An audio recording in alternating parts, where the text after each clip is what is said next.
Welcome to the Bobcast 2014. In game, we are at 6-1. June 1st, so it's a good time to take a look at some things in game. This episode, we're going to be taking a look at the American League East, how the teams are doing, the standings, all that gobbledygook. We're going to start. We're going to go from the bottom division to the top of the division because it makes the most sense, right? At least I think so. We'll start with Toronto. Toronto, after fading fast end of last season, as everyone knows, um, decided to deal their best player, Jose Bautista. Not exactly rebuild because not really making any other moves, but not exactly not rebuilding either because they did trade their best hitter. More like a refly on the tool, I guess, or retool on the fly. Yeah, that makes much more sense.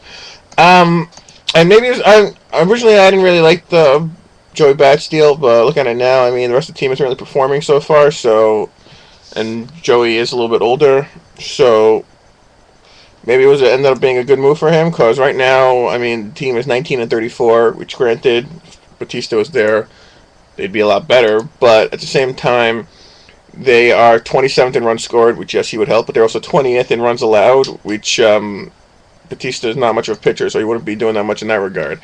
The team is not really getting any great production out of anyone hitting wise. Goldschmidt, their new first baseman who came over in the deal for Batista, is hitting 202 with a 295 on base percentage. He does have 28 homers and he does have 9 homers. He's on pace for 28 and 26 RBI so far.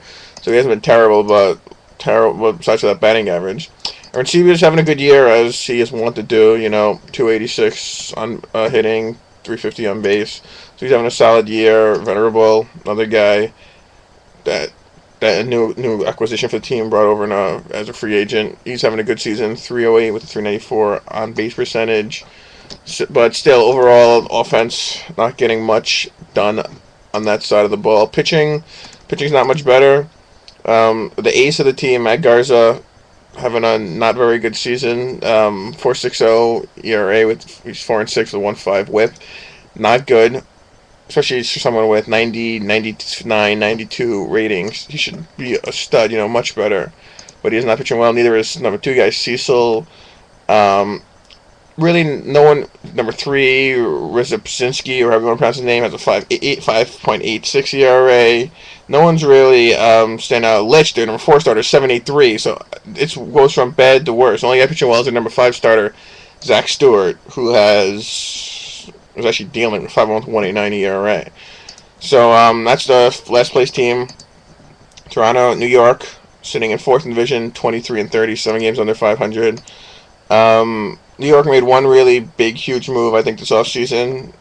After, of course, making a bunch of trades last season. Brought in Pedro Alvarez from Pittsburgh. They'll quite a bit for him, but the deal looks like it's working out. He's hitting 320 to 386 on base. Has 14 homers and 42 RBIs. He's on pace to hit 43 homers, driving 130. To be pretty beastly. He plays a terrible third base. I mean, terrible. He really, I DH him, but Rob doesn't really care about defense, really, if you look at what he does.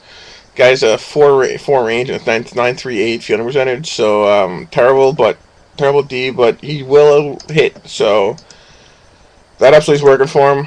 The Yankees are 13th in runs scored, so middle of the pack offensively. Pitching, they're 27th, so they're giving up a lot more runs than they are scoring, so the pitching's really been letting them down. The rest, hitting-wise, Soto, after signing his extension, is having a slow season, only hitting 250 with OPS around at 700, which is not good. A-Rod's having a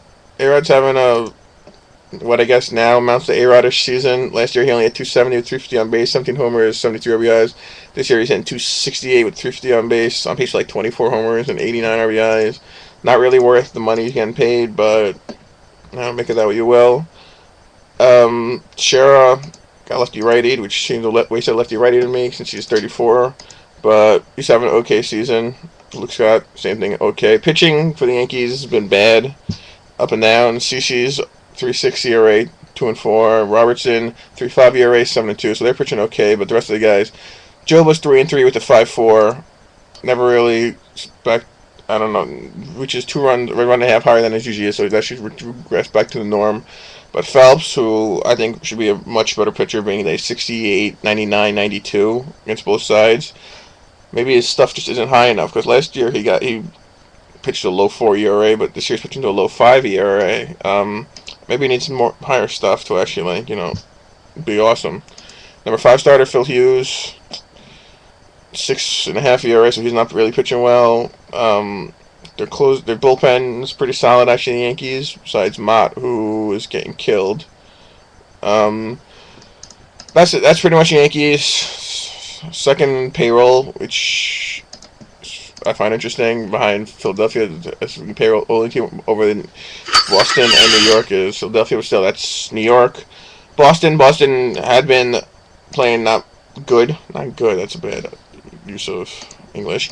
Boston had not been playing well heading into this past sim, but they won 9 straight, so swept this sim, making them 29-24, only 6 games out in the division. So maybe here come the Red Sox. Red Sox are led or being carried by their catchers, which I think they have 2 good young catchers, although they're only playing one of them. Montero's hitting really, really well for them, hitting 311 to 393 on base percentage. On pace to drive a 90, score 90. Lavarnway really is only a backup right now, even though I think he's rather studly. Either trade him or do something with him. At least I would. Besides for him, Adrian Gonzalez, huge year, hitting 330, on pace for 37 home runs, 116 RBI. He's hitting well. Red Sox are more carried by their pitching, though, saying that they're 8th in runs allowed, but they're 17th in runs scored. No one else really stands out hitting-wise. Andre Ethier, the big acquisition that they made, not playing so well, hitting 239 with 5 homers, 16 RBIs. Worth, same idea, also a big moneymaker, hitting 310 with 393 on base, on pace with 15 homers, 89 RBIs. So he's playing better than Ethier is, and Ethier was the guy who signed for $20 million over this past offseason. But that's the hitting. Pitching-wise, Greinke's having a good year for them. 5-5 with a 3.6 ERA. Zumaya's 5-4 with a 3.2 ERA. Bard's 5-5 with a 3.02 ERA. So the pitching is pretty well. Papelbon still studly out of the closer position, 215 saves, 1.85 ERA. He's pitching well. That's Boston. In second place in the division is Baltimore. Baltimore, my team. 3 games out. Spent most of May a game back in the division, but been playing 500 ball the past couple sims, which has allowed Tampa Bay to open it up to a 3-game lead. Baltimore is 8th in runs scored, 5th in runs allowed. Getting some really, really good production from some players, which makes at least me worry that with guys hitting so well, and yet they're still unable to take them. What happens when guys regress, which I believe they will. Guys like Ryan Dent, new acquisition. Baltimore dumped a lot of points into him, including lefty-rightying him and spending a lot of points on him. Dent is hitting 370 with a 4.3 on base, on pace for 107 runs and 107 RBI. That's going to continue. Miguel Cabrera, the big offseason acquisition, having a huge year, hitting 340 with a 400 on base, on pace for 140 RBI, 107 runs scored, really tying the lineup together.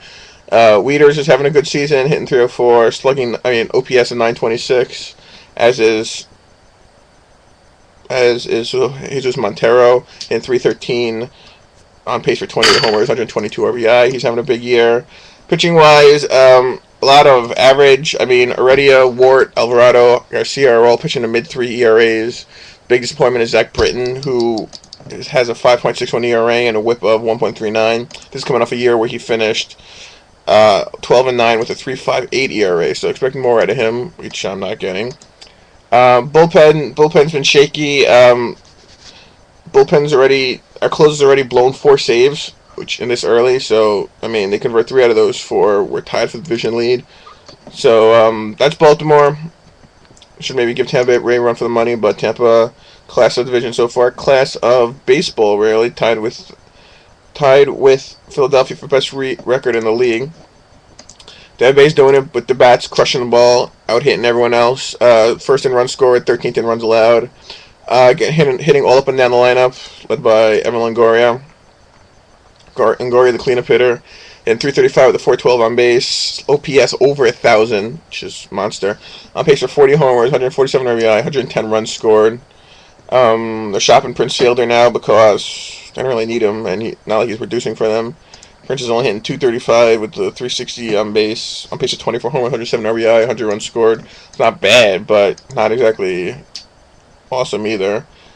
Michael Krause, the Rookie of the Year, probably should have won MVP.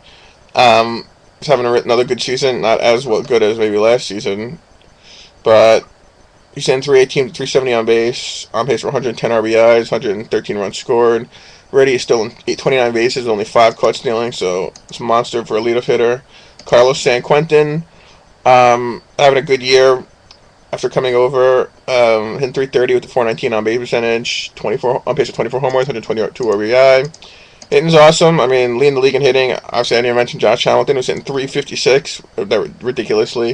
128 RBI, 159 runs scored. At least he's on pace for those. He hasn't done those because that would be some kind of record or something.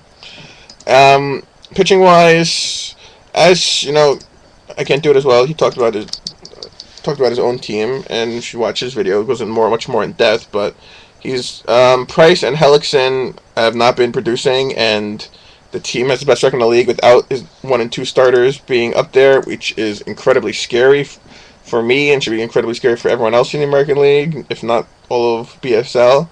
Hellickson, 5.7 ERA, which is ridiculous. Coming off, I mean, his least low 3 guy. Price, 4.69 ERA. I mean, they both have great win losses. Together, they're 13 and 4, but their ERAs are terrible. McEachern, or however you want to pronounce his name, Jason McEachern, whatever, 23 years old, really pitching well for them. The only pitcher is really, pitching great. Bumped up to the number 3 starter for them at this point, 23 years old, but 8-3 with a 2.46 ERA. That's pretty much it. McGee and Thompson, Thompson's pitching well. McGee's not, 6-3 with a 1.05 ERA. Bullpen's okay, although Quaddy has been known to blow a few saves, already blown 3 of them. So, same thing I said about my team, that the bullpen held the other team would have a much better record. That's pretty much it for the American League East. I don't think I'm going to do the other ones. I'll leave it to someone else to do other divisions, but interesting division. I was going to say when I started, I was going to do a preseason predictions for the American League East. I was going to say that interesting about the American League East is that there are 5 teams, none of them rebuilding. Of course, now Toronto is, so still there's 4 teams going for it. Tampa Bay, I think, is easily the class of division and should win it, but 3 game lead so far, but we'll see what happens. Thanks for watching. Peace.